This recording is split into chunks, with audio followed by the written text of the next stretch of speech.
Bom dia, pessoal da primeira série. Turma da primeira série, como é que vocês estão? Tudo bem? Tá chovendo pra chuchu. Pô, mas tá uma chuva danada. E a gente vai ter que estudar pra prova, né? Então, tô passando aqui botando os assuntos aí que vão cair, né? Literatura e suas funções. Não sei se vocês se lembram que aquela parte que fala só de literatura no início, né?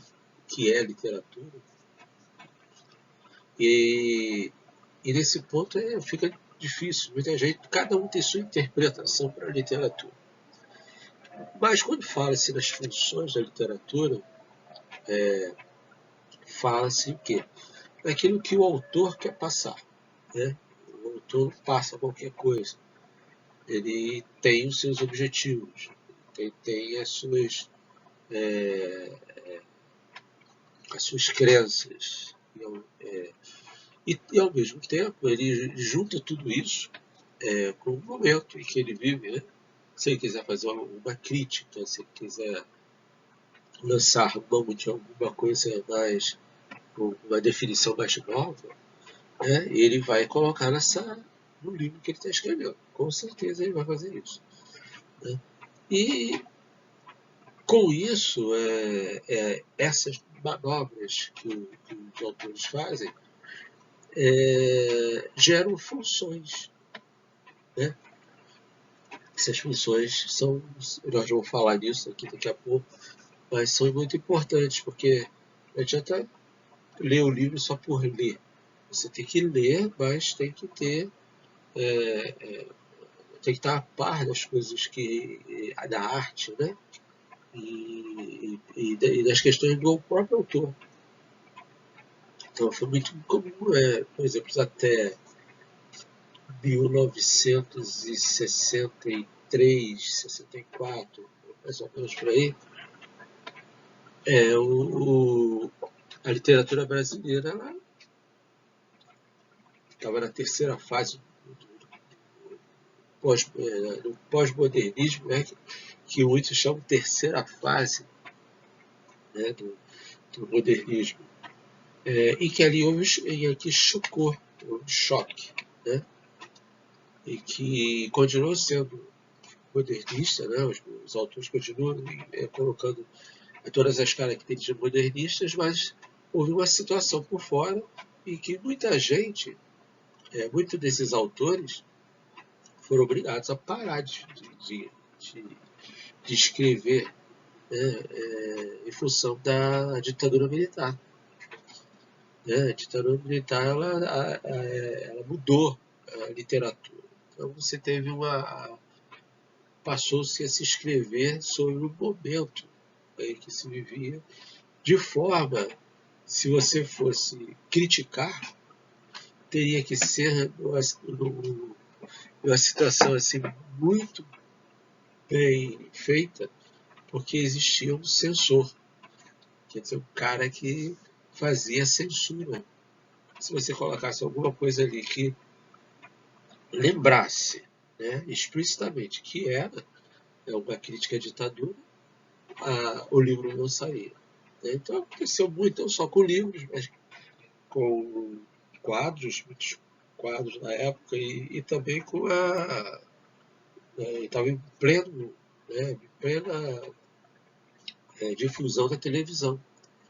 Então, a televisão foi a que mais sofreu. A arte que era apresentada na televisão sofreu muito. Sofreu porque o censor barrava tudo.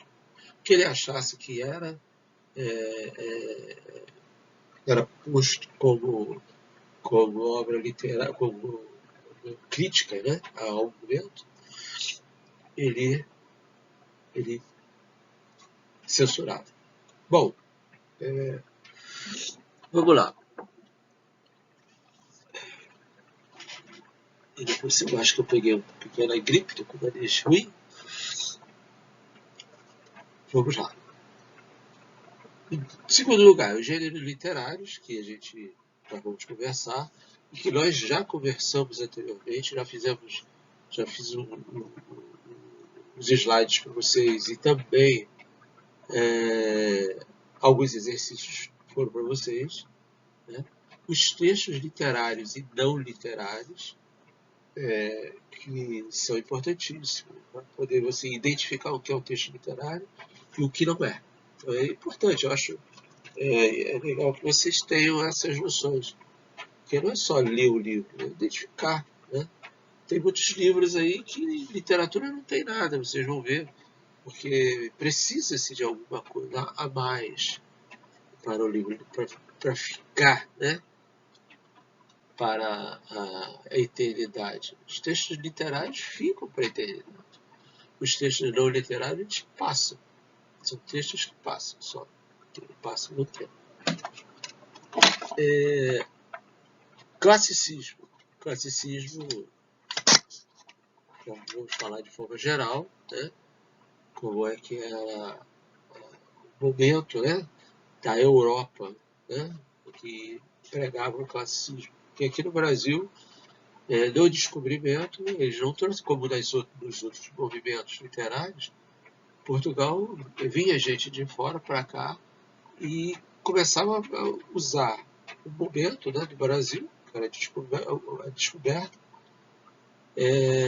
jogando as questões literárias, como era vista a literatura da Europa. Mas não houve isso no quietismo. Quer dizer, logo no início não teve nada disso. Na Europa houve um movimento muito forte e que até hoje nós temos o reflexo disso aí, né? Agora, no Brasil passou-se o quietismo. E o quietismo também foi um movimento de época, né? O primeiro movimento que foi considerado movimento literário, né, no Brasil, e que ficou característico por dois tipos, né, de literatura. A primeira, a literatura informativa, né, de informação, que eram cartas que eram enviadas por viajantes, né, que eram mandados pelo rei de Portugal para descrever mais a Terra. E descrevendo a Terra, ali nessas cartas, ele dava, no caso, o escritor, ele dava ali condições para o rei tomar decisões. Decisões, vamos explorar isso, não vamos. Vamos aguardar a mais um pouco, porque a isso daí, a esse tipo nós não estamos precisando. Nós estamos precisando de dinheiro. Nós estamos precisando de riquezas. Porque a Europa estava passando por uma fase muito difícil em tudo. Não foi só na questão religiosa naquela época, e que estavam perdendo fiéis. Não, é porque havia um movimento social que levava a isso, né? Que levava as pessoas a não querer o catolicismo. Né? E até porque também havia um momento, o classicismo, um momento em que o materialismo ele estava acima da religiosidade naquele momento. Havia pessoas criando muitas coisas. Né? A criação era interessante. Quando não há, você diz que tudo que foi criado foi por Deus. Mas quando você tem criações, no caso, novas, invenções, você começa a criar um lado materialista muito forte e esquece da religiosidade. E na Europa foi assim esse momento. Não houve uma perda, né, tão grande da religiosidade. Aqui no Brasil, isso não veio para cá dessa forma, o classicismo não veio para cá dessa forma, mas veio na forma de pessoas, entendeu? De gente, que eram quem? Eram os padres, padres jesuítas, os quais pregavam o cristianismo, pregavam a, a nova, as novas, como é que se chama? Os novos fiéis, né? que eram os índios, né? Então pregavam já aos novos fiéis que a religião dele não era aquilo. Então, houve dois tipos, né, de textos na época. O texto para ganhar fiéis, que eram os textos que eram os altos, né? Ali você ganhava os fiéis. Você mostrava como o que era o catolicismo, o cristianismo, né? Perdão. E também você pregava a salvação, que é ali, aquele, especificamente, o cristianismo, se você passasse a ver a vida, né, religiosa daquela forma, com que eles pregavam, você era salvo. E a salvação ela era pregada em textos, né, poéticos, com ricas expressões a determinados santos. Então, que santos a qual a Igreja Católica ela via como santos, né? como algo, né, que poderia salvar. Tá? Então vamos lá, vamos ver aí o que nós temos. No slide 1, vamos começar inicialmente com a literatura. O que é literatura? O que não é literatura? Né? O que não é literatura, o que não é texto, o que é texto literário, o que não é texto. Nós vamos começar com uma pequena leitura sobre o que é literatura. Né? Então, literatura é uma modalidade de arte, eu também concordo. Muitos têm outras definições. Dizem que literatura é uma forma de manifestação de momento, né? E escrita através de determinadas pessoas que têm mais aptidão. Né? Os escritores eles estão mais aptos a escrever e convencer. Né? Mas eu acredito que ela é uma modalidade de arte. Né? E que em cima da literatura existem momentos onde se baseia só em determinados pontos, onde os autores se baseiam só em alguns pontos, em função de quê? Em função da época, em função das pessoas da época, em função dos acontecimentos históricos. Tudo isso reflete a literatura. E por isso que eu acho que é uma modalidade de arte, sim. Acho que o autor é um artista, né? O autor de livros, né? Ele é um artista. Essa expressão artística tem como principal característica representar a vida, retratando verdades e situações que são comuns a todo ser humano. É isso aí. Essa representação da vida, que a arte é a representação da vida e que, no caso, a literatura também aparece de uma forma a representar a vida, é uma expressão que não é minha, é uma expressão que vem de séculos. Né? Foi Aristóteles, na Grécia, que quando ele escreveu a Poética, que é um livro que até hoje tem repercussão dentro da literatura, né? Ele fez assim, esse comentário. Né? Ele dizia que o ser humano era capaz de escrever, pintar, mas ele somente imitava a vida. Hoje a gente tem uma outra visão em relação a isso. Eu acho que não era só imitar, né? Eu acho que era uma forma de representar, né? Então, a representação ela pode ser dada fisicamente, né, pelo homem, né, aquilo que ele faz, e a representação pode ser aquilo que ele pensa, que ele vê, que é a ficção. Né? Então ele deu um pontapé, pra, no caso, para a,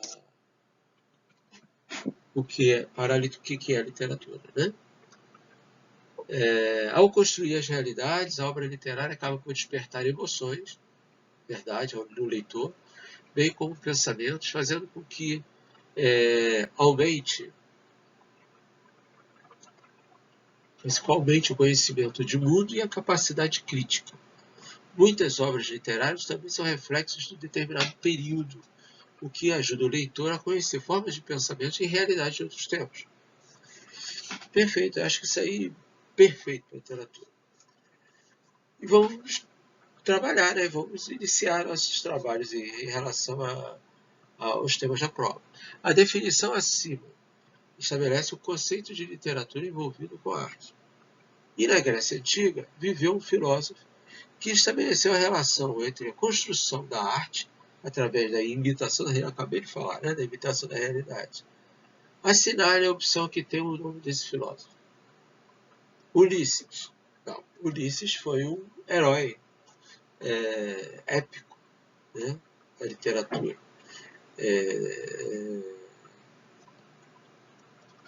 Grega, né? Literatura grega. É da época do Aristóteles, porque o Aristóteles chegou a ver o livro, que é a Ilíada, né, de Homero, que é o próximo que dá na letra B, que é o autor da Ilíada, ele conseguiu dali ver algumas coisas. Né?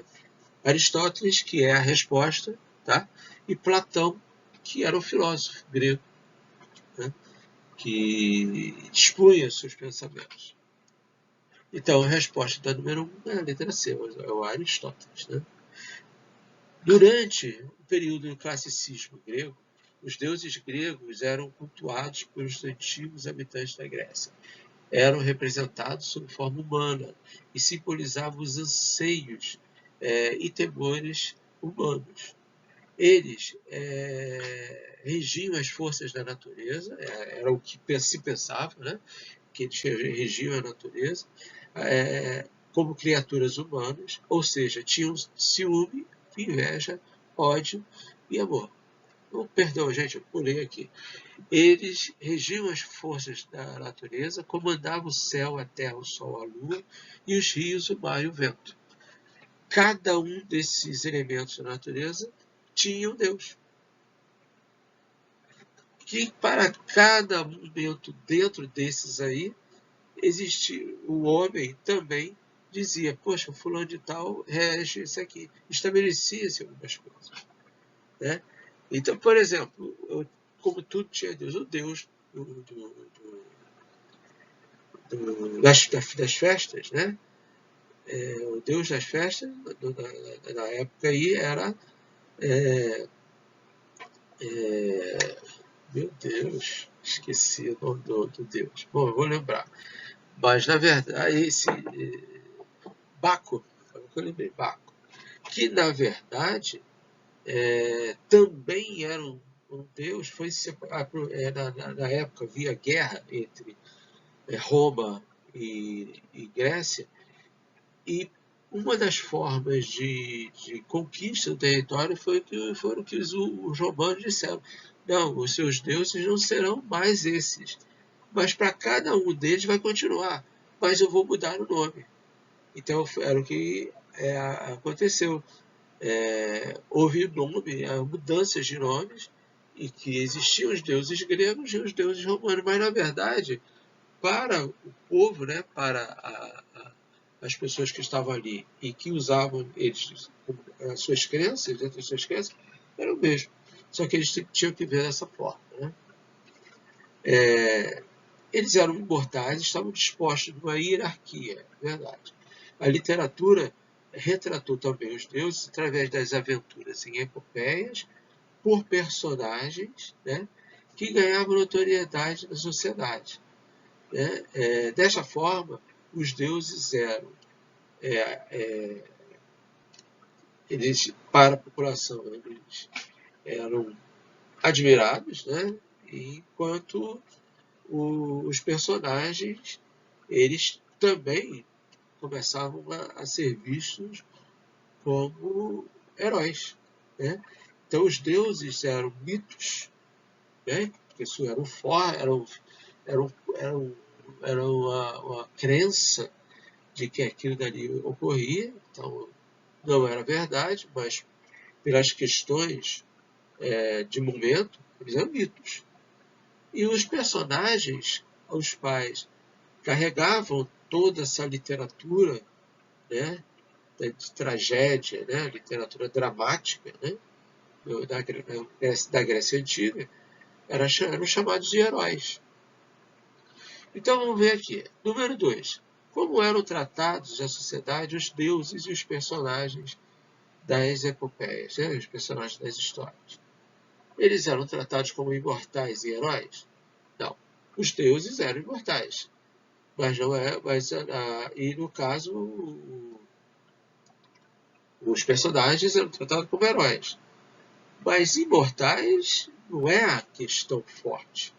Né? B. Heróis e mitos. Ora, os deuses não eram heróis. Os deuses eram mitos. Heróis eram os personagens. Então, como a resposta tem que ser respectiva, você tem aí a opção correta, mas não é a opção. É a letra D. Os deuses eram mitos e os personagens eram considerados heróis. Então, a resposta do número 2 é a letra D de dado. Vamos lá, gente. A literatura não tem uma função absoluta e definitiva. Na verdade, a cada leitor, a leitura relaciona-se de um jeito diferente. Para alguns, ler um poema pode ser uma maneira de entender os seus próprios sentimentos. Para outros, um romance pode funcionar como um modo de conhecer um mundo diferente do seu. Há aqueles que podem encontrar filosofias de vida em um texto literário. Outros ainda encontram uma forma profunda de pensar na sociedade e a política, lendo livros da literatura. Não há, portanto, como dizer qual é a função da literatura. Não obstante, é possível dizer que ela tem um papel fundamental na construção do homem enquanto sujeito e cidadão, por meio do texto literário. É possível compreender a si mesmo as diversas dinâmicas do mundo. Dentre essas, gente, funções da literatura, como o texto colocou, é no sentido de que ela contribui, de certa forma, para a relação entre o autor e o leitor. Se o autor quer passar uma ideia de fuga, né, do pensamento, que era uma das características da literatura, o escapismo, a forma com que você usava para sair da história, o personagem sair da história, né? Muita gente não via isso, mas outras tinham uma percepção perfeita em relação a isso. Por exemplo, o escape é o seguinte, é que o personagem tem a sua vida dentro da história, mas num determinado momento ele foge. É como se ele contasse os sonhos, contasse os pensamentos, né? Contasse o imaginário dele. Então ele utilizaria do imaginário, o leitor, o personagem, ele sai dali, né? Chama-se fuga do real. O real é ali que está sendo escrito, né? A história, e ele foge do real, fuga do real. Há uma outra que tem uma característica linguística, uma questão de mostrar esteticamente, né, como é que é essa função. Então,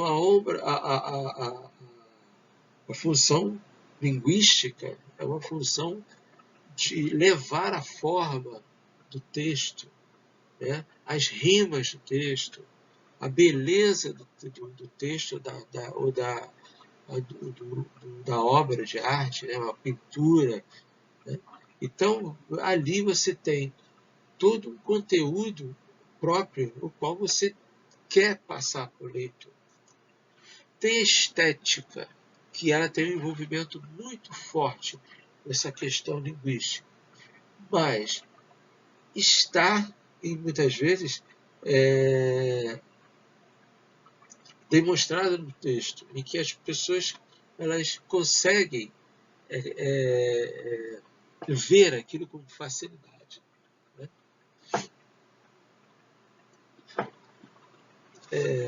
E tem a função social, que é a letra D.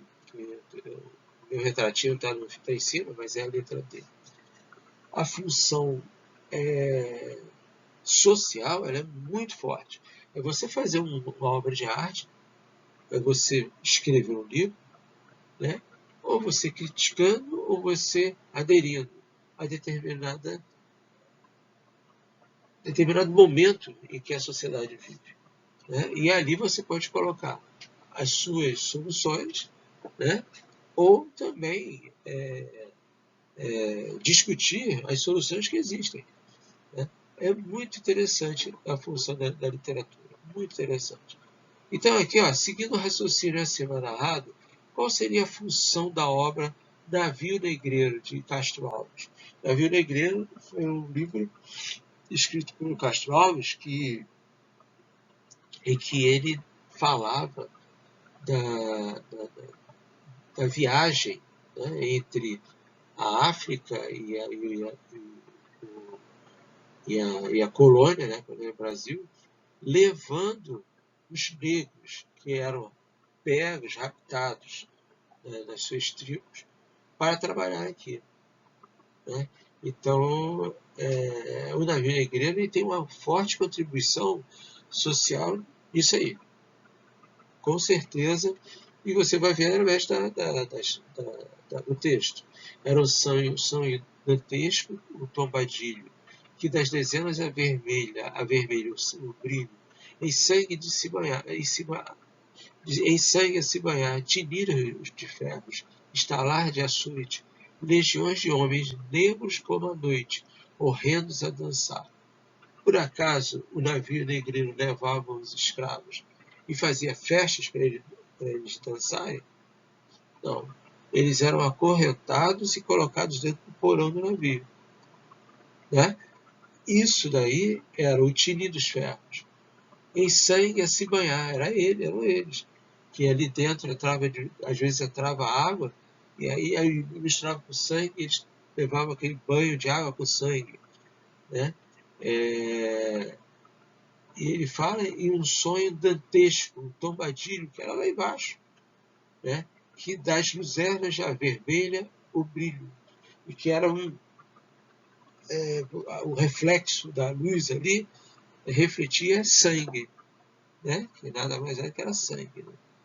E continuando, ele falava, negras mulheres suspendendo as tetas, magras crianças cujas bocas pretas regam o sangue das mães, outras moças mais nuas e espantadas, num turbilhão de espectros arrastados, em ânsia e... que aqui está o meu retrato, não dá para tirar. Né? E em ânsia e mais alguma coisa, né, do texto. Isso daí reflete o quê? Reflete os escravos. Né? Então é a letra, você tem isso daí, a letra D como resposta. É a função social. Está mostrando como é que era aquilo ali.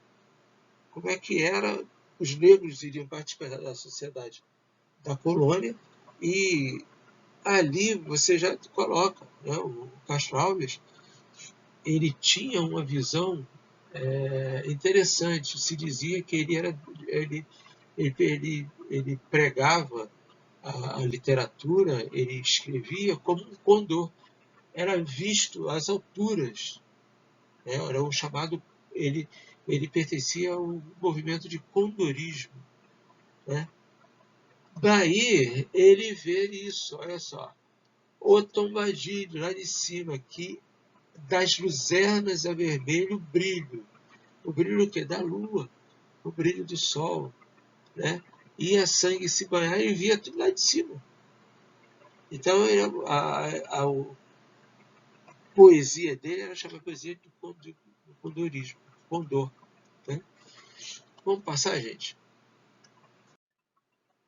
Os textos literários e os textos não literários. Os textos literários são aqueles que possuem função estética, destinam-se ao entretenimento do belo, à arte, à ficção, aos problemas sociais.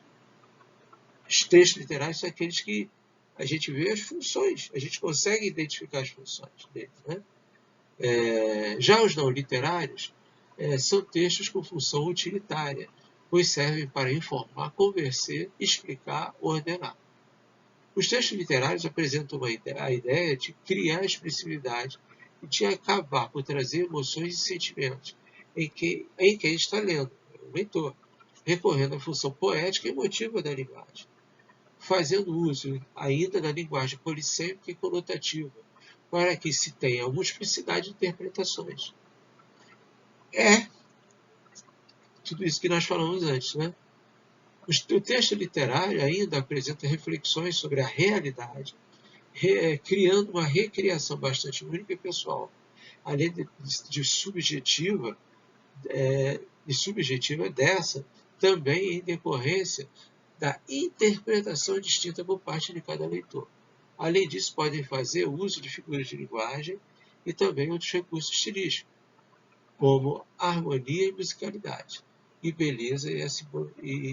a beleza e a simbologia. Os não literários, por sua vez, se apresentam essencialmente a função utilitária e referencial. Né? Dentre essas funções, eles têm o objetivo de fornecer informações ao leitor. Faz uso de informações que pretendem passar da linguagem mais clara e denotativa. Vamos repetir, faz uso da linguagem mais clara e denotativa, com objetividade na transmissão das informações, e pretende passar. Quem pretende passar? Em forma impessoal ou imparcial, relata fatos, sem expor opiniões e juízos de valor em seu conteúdo, não fazendo uso de figuras de linguagem, tampouco de outros recursos estilísticos, uma vez que, nesses casos, podem vir a atrapalhar a compreensão do conteúdo de cada texto informativo. Eu acho que está bem falado aí. Leia os textos que se seguem e diga se o texto é literário ou não literário. Houve um tempo em que minha janela se abria para a cidade, que parecia feita de giz. É literário, porque ele começa a usar as metáforas deles, como se fosse feita de giz. Perto da janela havia um pequeno jardim seco. Era uma época de estiagem, de terra esfarelada, de jardim que parecia morto. Eu não vou nem ler o resto, porque é característico de um texto literário. Tem as figuras de linguagem. Né? Dá para você, às vezes, matar só aí de uma vez. Né? Esse texto eu tirei de um pedaço de... Não, foi um exemplo que tinha. Eu achei numa outra prova que eu fiz. Mas esse texto me parece que ele tem muito a ver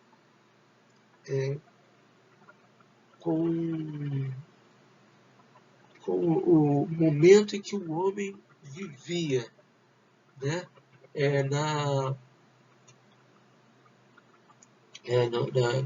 No pós-modernismo, né? Pós-modernismo, que a literatura ela é tratada de uma maneira assim diferente.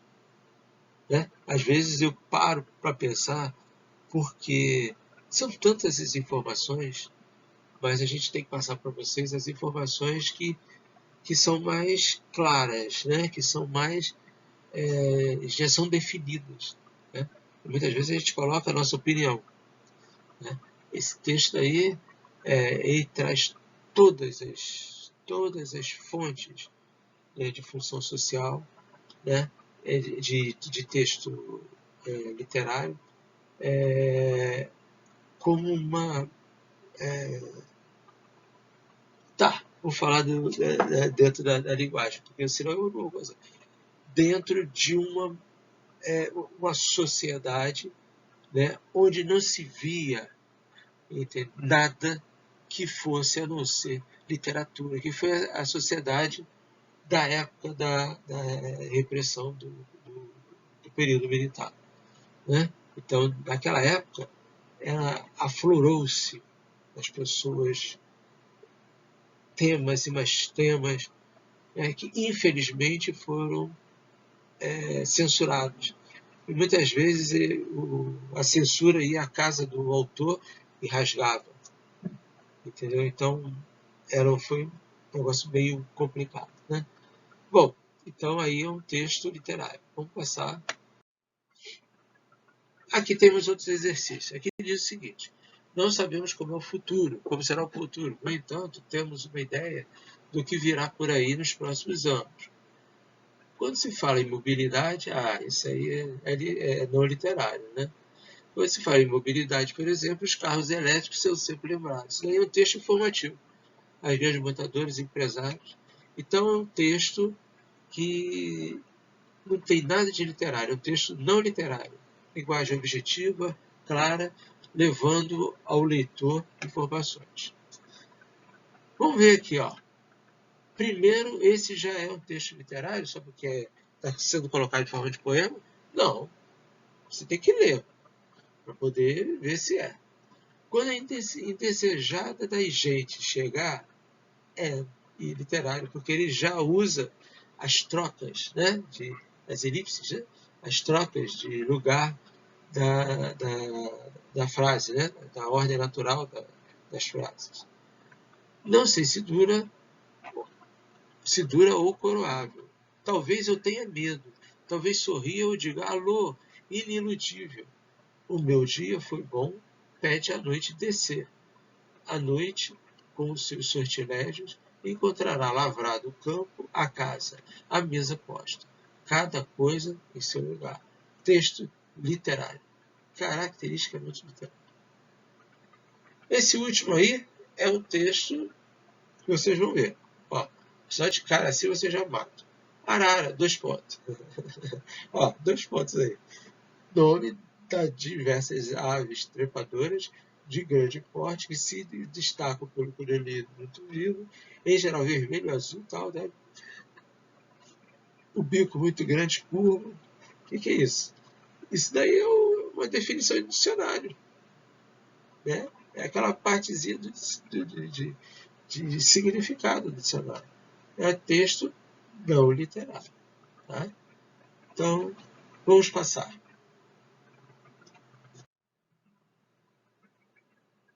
Gênero literário. Gente, olha, isso daí ficou muito batido também que nós colocamos para vocês, né? Tem um vídeo, inclusive eu vou botar esse vídeo à disposição de vocês, essa aula, né? E também a questão do quinhentismo, também vou botar a coisa que não adianta eu falar aqui, porque já colocar tudo de novo, igual como estava lá, então eu prefiro falar, né, dar a aula. Então, sobre os gêneros literários, afirma-se, sim, gêneros literários. Gêneros literários, eles são divididos em 3. São 3 tipos que eu chamo de obras literárias. Textos líricos, que são textos em que você encontra o eu poético, a emoção do autor, a emoção que ele quer passar. Né? Um texto dramático, né, que nada mais são do que textos de representação, né? São textos teatrais, e que você dividia isso em 2 temas muito importantes: as tragédias e as comédias. Daí as carinhas das máscaras. Uma sorri, porque é comédia, que nós vamos saber por que sorri, e outro chorava, porque era tragédia. Né? Dentro disso, você tendo essa subdivisão aí, você vai ter que entender dentro do texto um ou outro. A tragédia, ela era carregada de emoções. Então, era o que o Aristóteles falava. A obra tem que dar, levar a plateia a catarse.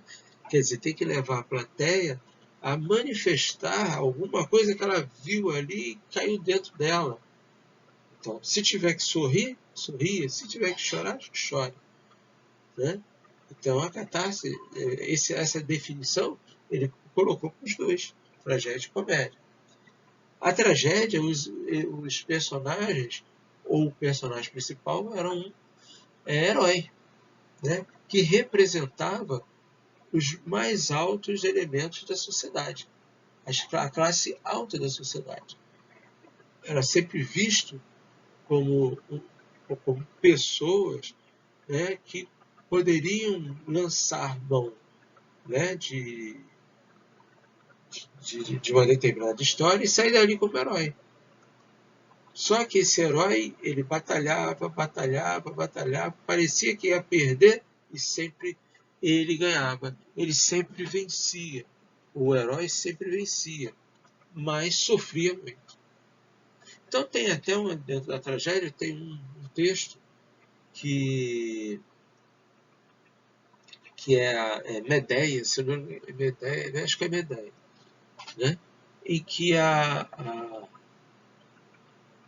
Medeia não, Medeia é outro, Édipo, né? Que Édipo era uma pessoa que estava saindo de uma cidade, que vivia numa cidade, saía e estava indo para outra cidade, porque o oráculo ao qual ele foi disse que ele iria ser rei lá da cidade. Ele iria ser o rei. Então, vá para lá para você ser rei. Então, o Édipo saiu e no caminho, ele encontrou uma pessoa que pensou, um homem que ele pensou que ia assaltá-lo, que ia matá-lo, né? Porque ele saiu do oráculo sabendo que ia sofrer atentados, né? E ele lutou com esse cara e matou ele. Matou sem ele saber quem era. E foi embora para a cidade. Ao chegar na cidade, ele se apaixona pela filha do rei, né? Que o rei tinha ido para outro lugar. Então a filha estava no lugar, ele se apaixona pela filha do rei e casa-se. Perdão, pelo rei não, ele conhece, né? Essa aí é Medeia. Édipo é outra forma, desculpa. Ele encontra uma mulher e se casa com essa mulher, né? E o horário, de certa maneira, ele vai ascendendo e chega a rei. E no final, ele descobre, né, no final de toda essa história, em que ele sofre, né? Vai sofrendo até chegar lá. Ele descobre que casou-se com a mãe, que é a atual mulher dele, e que matou o pai, que aquele a qual ele matou lá na estrada, aquele cara que pensou que ia sofrer um atentado, ele matou, era o pai dele. Olha que história. E por isso ele não quer nem mais saber, ele não quer ver, mas ele fura os olhos. Ele fura os olhos, continua rei, mas ele fura os olhos para não ver a realidade. Então essas são as histórias dramáticas que eram colocadas. A comédia ela já é diferente, ela não é para fazer sorrir, é porque os personagens que eram utilizados no drama, no texto dramático, era no drama, né? No drama, eles eram personagens da classe baixa. E normalmente eram pessoas que tinham defeitos físicos, que tinham perdido pernas, né? Que tinham perdido um dos olhos, ou era o bobo da corte, mas eram personagens que, para a plateia, aquela deficiência era a deficiência que fazia rir, que trazia a catarse da alegria. Né? Então, o texto não é, a máscara não é só porque era um texto dramático que fazia rir, era uma comédia. Não. Comédia ficou sendo hoje o nome errado dado às coisas, é um filme, né, que fala sobre, sei lá, uma comédia, a vovó, aquela vovó que o cara fica, fica uma vovó desse tamanho. Não tem nada a ver com o nome que nós sabemos hoje. Para essa classificação, a diferença é essa. Tá? Então vamos lá. Os gêneros e também outro eram as epopeias, né? Que eram histórias assim maravilhosas, onde também o herói ele ia, sofria, tentavam matá-lo, aquela coisa toda, e ele sempre chegava ao seu fim, ao seu final. Né? O personagem sempre vencia. Então, era uma espécie de, vamos dizer, tragédia narrativa. Porque a epopeia ela faz parte do gênero literário narrativa hoje, né? E epopeia, né? Como termo definido anteriormente. Então, não é. A epopeia é uma história grande, né? É um livro grande. Eu já me atrevi a ler Ilíada. Eu cheguei antes da metade do livro, não consegui terminar, né? Porque é um texto cheio de emoções. Emoções. É bem interessante. Então, 5, vamos lá. Sobre os gêneros literários, afirma-se o gênero dramático abrange todos os textos que tematizam o sofrimento e a aflição da condição humana. Pode ser, pode ser e pode não ser. Né? Mas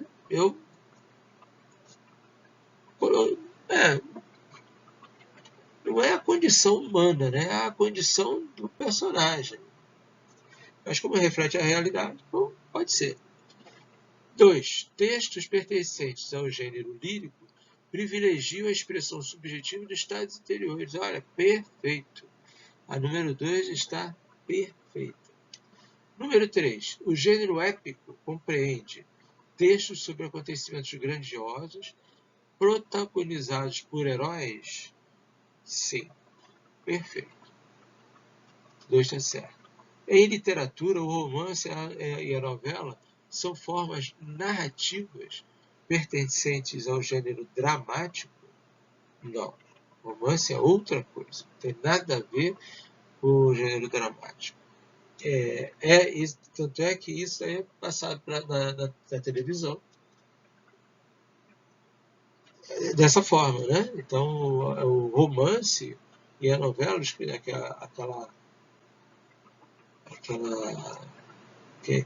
aquele rodeio que eles fazem, né? Aquele núcleo, né? Que eles estão atuando, sim, né? Gera um certo drama, mas não é na classificação. Então, nós temos a número 1 e número 2 corretas. É a letra D. O gênero narrativo, na maioria das vezes, é expresso pela poesia, pelo show, pelo jornal. Jornal é um texto narrativo, mas em termos de gênero textual, ele vai ser jornal, vai ser diferente, né? Então, tem o gênero narrativo, ele é mais dos livros de romances, de novela, né? Letra D, romance. E ode. Ode é uma forma de poesia da época do classicismo grego, onde eles escreviam determinadas coisas e colocavam-se para atuar, para as pessoas atuarem. Assinale a afirmativa correta. Aristóteles afirma que os textos épicos apresentam uma narrativa, é que eu estou com isso daqui, uma narrativa que expõe narrador e personagem. Vamos ver. A tragédia é um gênero literário. Perfeito. O gênero lírico é um texto de caráter emocional, porém emociona as pessoas, mas não representam a subjetividade do autor, apenas a ficção. E errado, bolou tudo isso aí, né? E o D, o gênero dramático, apresenta uma estrutura, apresentação, gente, olha só, a letra B, a tragédia não é um gênero literário, né? A tragédia faz parte do gênero dramático, né? Então, o dramático que é gênero literário. Né? Então, eu acho que, pelo que eu estou vendo aí, eu acho que o Aristóteles, né, afirma que textos épicos apresentam uma narrativa que é narrado em personagem. Eu ficaria aí com a letra A. Eu ficaria com a letra A. Os outros são todos... Tá tudo errado aí, né? Pessoal, olha, nós terminamos aqui 50 minutos aí, né? De blá blá blá. E eu vou acrescentar para vocês também o quientismo, né? Que o quientismo vai cair na prova. Então eu vou mandar um outro vídeo, né? Que é da aula, né? Que vocês viram, fizeram. Vou dar outro vídeo também falando sobre isso. Porque isso aqui é muito grande para a gente falar. É muita coisa. Ok, pessoal? Então, um abraço para todos. Façam uma boa prova, né? Tudo de bom. Tchau.